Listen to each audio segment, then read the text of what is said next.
Hi, Bashar. And to you, good day. I'd like to build on this previous question and what you've been saying. How can I then change myself to change the perception I'm having of the people around me, and specifically the ones I'm having quote-unquote negative experiences with? All right. First of all, you start by not labeling anything in your reality as negative, because if you do, all you're doing is agreeing with them and perpetuating that idea for yourself, are you not? Yes. Well, then if someone does something that you perceive as happening in your reality or is directed at you, knowing what we just said in that you are creating your version of them, you must be somewhere within your own consciousness in agreement with that idea in order to perceive it that way. Now, we understand you have the ability to observe in a neutral sense, in an objective sense, so to speak, that someone can be being negative even if you're not. But the point is you don't take it to heart if you know it has nothing to do with you. The only reason you would feel affected by it is if you agree that it does. You see? Okay, well, I want to take it one... Oh, one moment. Not done yet. Okay. Want to illustrate a little point, if that's all right. Absolutely. Thank you. What is your favorite color? Blue. All right. Now, if you were wearing something blue and someone came up to you and said, I hate red, and I hate what you're wearing, you'd go, what? That makes no sense. Oh, it must have nothing to do with me. Oh, you must be crazy. You must be talking about someone else. You wouldn't be affected by it because it wouldn't make sense to you. You understand? Yes. You would have no real emotional reaction to it. The idea, therefore, is that when you feel the emotional reaction of someone's supposed attack, what you're doing is getting them, your version of them, to reflect to you that some portion of yourself feels that way about yourself. Otherwise, you wouldn't react. You would just observe it. Oh, interesting. And move on with your day. But if you react to it, it's showing you, hey, some part of you actually is buying into this as true. So what do you want to do about it? So you say, well, thank you. Thank you for showing that I was not loving all of myself. And when you really start doing that, then you may start to see that someone else's attitude toward you may change, because what you've done is you've changed your version of them in your reality to be more reflective of the fact that you're now loving yourself more wholly. Make sense? The real being may still be going off and insulting everybody, but the only version of them you'll get is the version you've created that is now reflective of the love you're willing to give to yourself, that you weren't willing to give to yourself before. Is this starting to make sense? Do you see what kind of a shadow play this is? Yes, it's very subtle, especially if you're in the room with somebody. Yes. And you're not... Especially if you imagine you're in the room with somebody. Remember, it's not real. It's not real. It's your reality experience.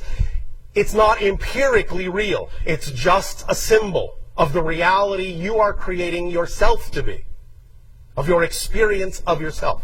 So just because it looks like someone else is in the room with you, they're not. They're in their own room, maybe with their version of you. So the question is, what do you prefer to be going on in your room? Because you're the only one in it. Regardless of what it looks like, you're the only one in it. Are you familiar with what you call a fictional drama on your planet called Star Trek? Yes. Are you familiar with the device that they call the holodeck? Yes. Are you understanding that all of the other people are just holograms? I understand that intellectually. I just love that line. It is, no offense, no judgment, it's the ultimate cop-out. It is. I understand it intellectually is actually another way of saying I'm not sure I want to get too close to really knowing what you're saying here. It's pushing the idea away. Because you actually do know exactly what I'm saying. Deep in your heart, deep in your soul. It's just that you've been taught to be afraid to look at it too closely. Afraid to look at the concept or the actual experience of Yes, holograms? because you see, this is what you're dealing with. This is what most of you deal with when you're in this kind of situation. You're afraid to look too closely at dealing with this because what you've been taught to fear is that what you think these other people are saying about you might actually be true. And oh no, how horrible would that be? You follow me? If you look too deeply, you're afraid it might actually be true. And then where will you be?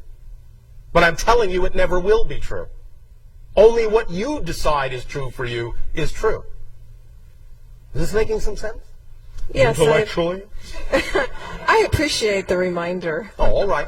Now, where do you want to go with this from here?